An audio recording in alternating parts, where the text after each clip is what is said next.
Hi, I'm Melissa Cobb. Come fly with AOPA. This week we give you the inside scoop on what's in the FAA reauthorization legislation, go flying with Instagram sensation Bananas, and take you to our World War II celebration in Pennsylvania.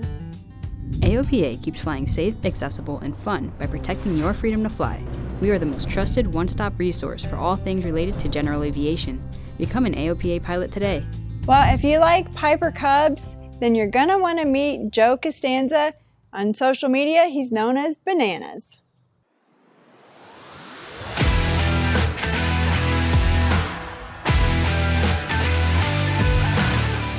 My name is Joe Costanza. Some of you may know me as Bananas on Instagram. We're at my hangar with my 1941 Cub at the Flying W Airport in Medford, New Jersey. I got into flying pretty much the way most people get into flying when you're a little kid. An airplane flies overhead and you see it and you're just kind of intrigued by it. So I did what most kids did. I just took a trip to the local airport. I went there with my father and I was just walking around the ramp and a gentleman came out and introduced himself. His name was Gary. He owned Garrett Aviation, which was a flight school, but they also towed banners over the Jersey Shore in the summer. And he said, hey, if you're interested in taking flying lessons, why don't you come set up the banners in the field? For every hour you work, we'll give you a half an hour towards flight training. Did that for 2 summers. I ended up soloing around my 16th birthday, got my license there soon after. This is my hangar. It's something that I envisioned a really long time ago. I think I had it decorated within 48 hours because I was kind of collecting stuff that I knew would look cool in a hangar. So this is kind of my home away from home, and it's a great spot to just come and do some hangar flying and just hang out.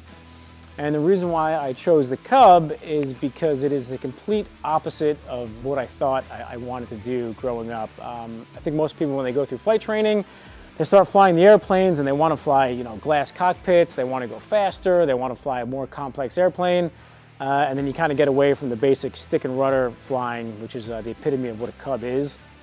So for work, it's a great job, but it's a lot of button pushing, a lot of staring out the window, a lot of checklists, which are important, obviously.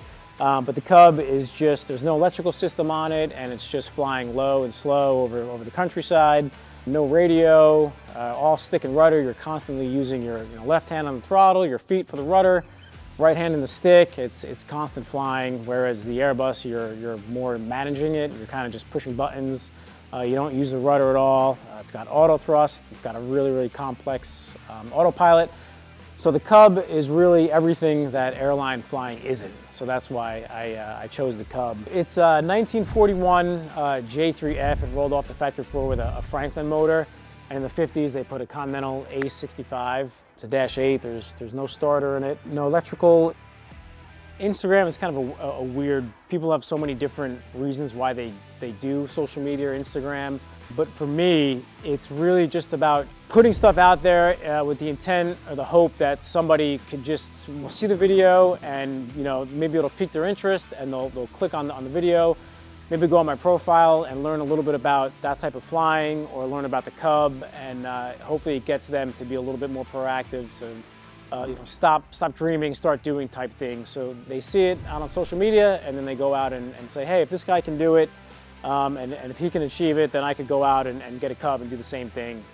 I think what I love about flying the most is as soon as you take off, whatever's going on in your home life or whatever's going on in the world politically, whatever you want to call it, you're kind of not focused on any of that when you go flying. It's really just you and the airplane, and you're flying around just looking at all the things on the ground, going to different airports, and your only focus should be your only focus, but it's really easy to just focus on flying the airplane. So no matter what's going on when you're flying in the airplane, especially the Cub, you kind of become part of it and everything else just kind of zones out, and you kind of, I know it sounds cheesy, but you become one with the airplane. It's kind of an extension of yourself, and put on a good playlist, open the door, and really at that point nothing else matters. It's just you and the airplane flying around, and it's pretty cool. With the door open in the Cub, I mean, there's very few things, if any, that compare to how awesome and therapeutic, and not to sound cheesy, but it's pretty spiritual. You take off and the sun's coming up and there's like a low layer of mist and it's dead calm. Nobody else is around.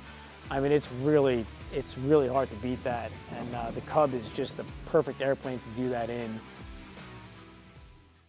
Well, that's some of my favorite kind of flying, early morning, late evening. If I'm in a Super Cub or something with the doors off, but yeah, that peacefulness out there. Hey, if you want to follow more and get your Cub fix maybe, and follow Bananas, we'll drop a link to his Instagram and YouTube pages down in the description below. Well, if Cub kind of flying is what you like, low and slow, embodies the romance of aviation, check out these budget buys that we put together. We have found 5 aircraft after scouring Trade-A-Plane and Barnstormers that are under $40,000, and they're all kind of in that same era as the Cub. Number 1, the Air Coupe. So the Air Coupe was designed in 1939, and interestingly enough, that's the same year that AOPA was founded. It's stall and spin resistant. It has a tricycle gear with trailing link strut, so it handles a lot better on the ground. So this airplane can carry one other person with the pilot, and the Air Coupe actually qualifies as a light sport aircraft, so you can fly it with a sport pilot certificate or higher, and all you need is a driver's license for your medical certificate. Okay, coming in at number 2 is the Aeronca Champ. Some of my early days flying with my dad off a grass strip was actually in an Aeronca Champ. It's a lot of fun. So the Champ was designed to be a competitor to the iconic Piper J3 Cub. It's a 2-place tail dragger with great visibility, and when you fly it solo, you actually fly it solo from the front, so that is a big plus.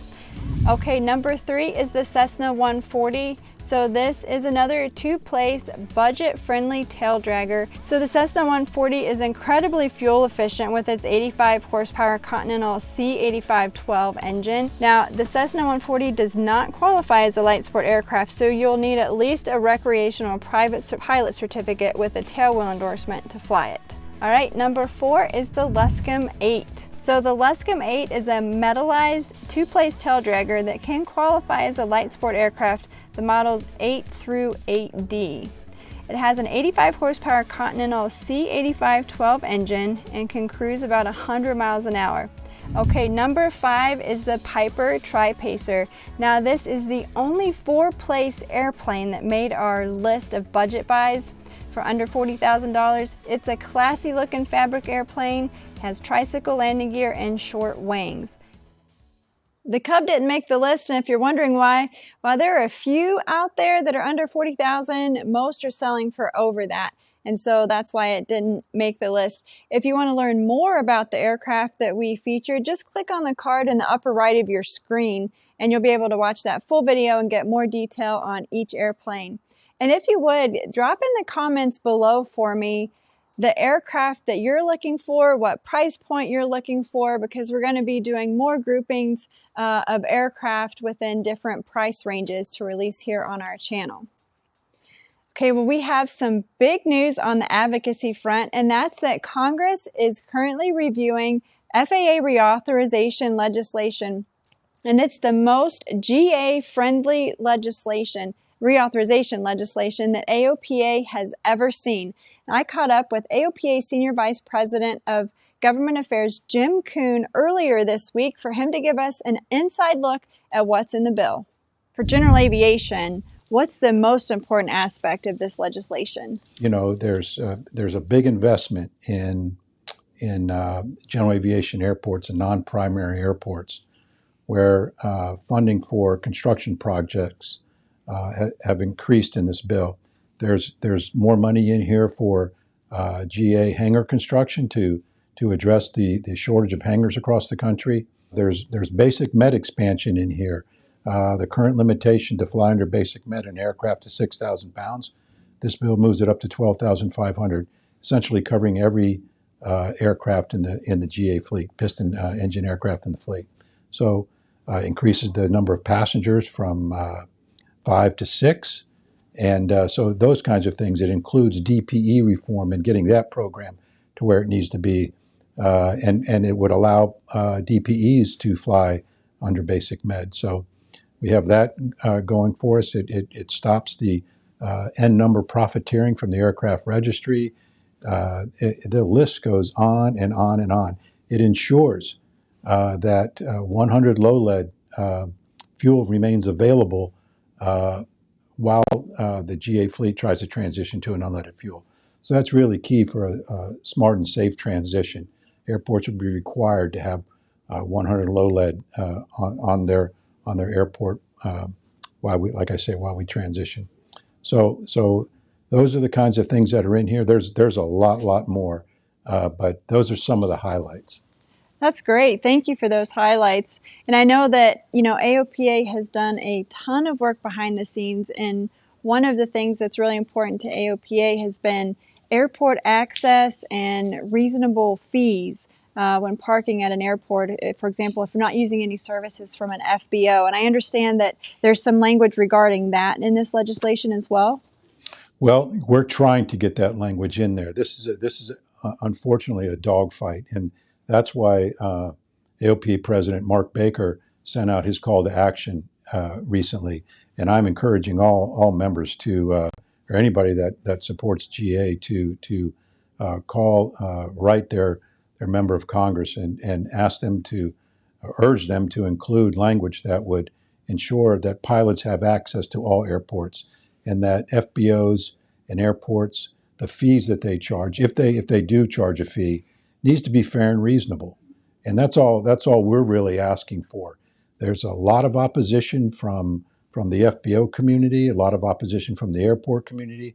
And, in my mind, this is kind of we fought ATC privatization a few years ago, and now we're fighting this airport privatization where these are really public use facilities. They're paid for through our tax dollars in part, and they should be required to charge fair and reasonable fees. Now, another important part of this FAA reauthorization legislation is that it calls for an overhaul and modernization of the medical certification process, specifically special issuance processes, and also removing barriers for pilots with mental health condition and conditions like ADD and ADHD. Now, we're going to be following this legislation through the process and bringing you updates as it comes, so stay tuned. And to see the full interview with Jim from earlier in this week, just click on the card in the upper right of your screen.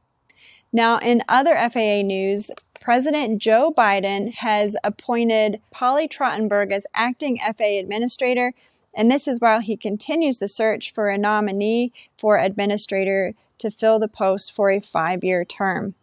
We have several news updates for you from around the aviation industry, and the first is from Technim. They announced that they have put their P-Volt program on hold until battery technology advances further. So the P-Volt program was announced in 2020, and it was going to be a twin-engine electric commuter aircraft, and it was going to be adapted from the P-2012 Traveler, and that's actually in service as an airliner here in the Northeast in the U.S. The second item comes in from Cirrus. So Cirrus has announced that they plan to seek $300 million in initial public offerings on the Stock Exchange of Hong Kong Limited. And we learned that from the International Financing Review. We checked in with Cirrus, and they said that they're exploring business and capital funding structures that will give them even larger and more stable growth ahead. And the last, but probably the funnest update is coming in from CubCrafters. They're always doing something new and innovative. And this is a project that they're working on in partnership with NASA. So they are testing electric lift augmenting slats. And that's what they're calling the next generation of extreme STOL capability in fixed wing aircraft. Finally, this week, AOPA video editor Michelle Walker takes us along with her to the MidAtlantic Air Museum's World War II weekend in Reading, Pennsylvania. 201 Kilo, Romeo 31, clear to land. Runway 21, clear to land, 201 Kilo. Tower, Air 426 is with you. We're just looking for a straight in runway 31 with the full stop. Echo 26, roger, proceed to a 3-mile final. Echo 26, will go. 1 Tango Romeo, flighting 180. Heading 180 for 1 Tango Romeo.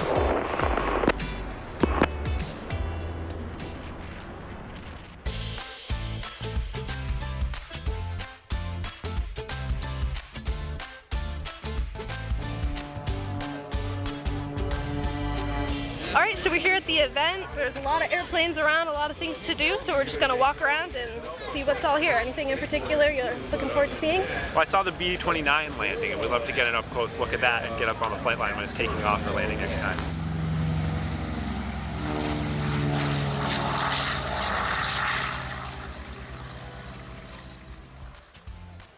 The MidAtlantic Air Museum's annual World War II weekend showcases all aspects of the war, featuring various aircraft, vehicles, reenactors, and more.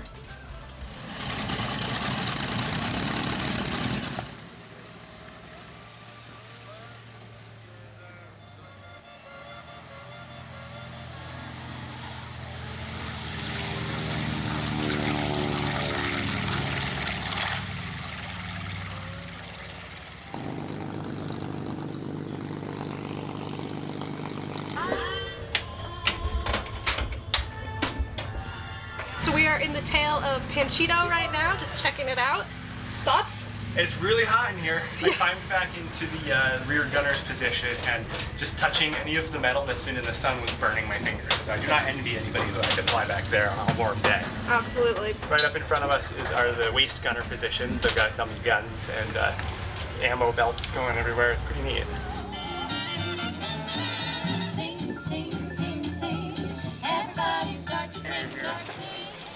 The event features a variety of musical entertainment, impersonators, and a military flea market.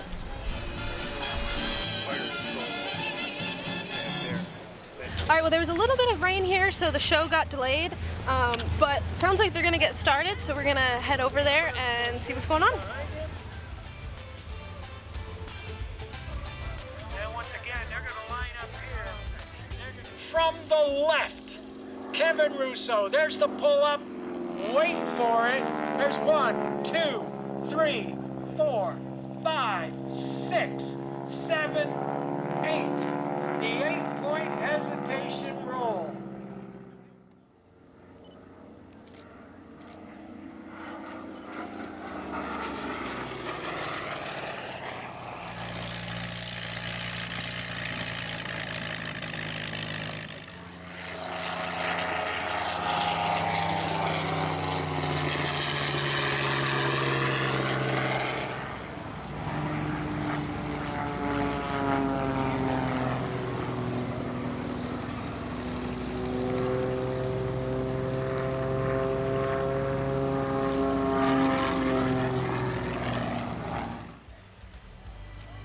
After the air show, we strolled through the exhibits and found a vibrant array of period-appropriate scenes, including a thrift store, a barber shop where you can get a 40s-era haircut, and a replica of a battle-scarred French village, all brought to life by the sights and sounds of reenactors and original vehicles.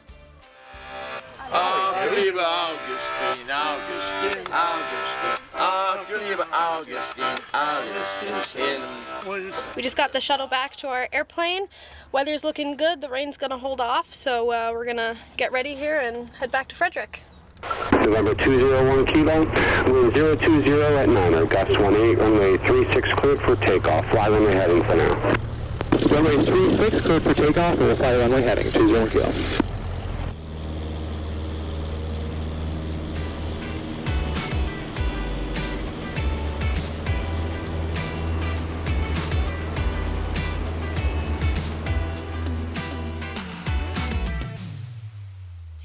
I hope you enjoyed this week's episode of Fly with AOPA. Be sure to like and subscribe to stay up to date on all the latest information. This week, we leave you with some flying footage of those budget buys that we mentioned earlier in the show. And I know there are some of you out there who this is just perfect for you, right in the price point. So we'll give you a little bit more to salivate on. Be sure to send in your favorite flying videos at the link in the description below. You just might see them on an upcoming show. And as always, if you're not already an AOPA pilot, we'd love for you to join us. Click the link at the end of the video to learn more about our trial membership.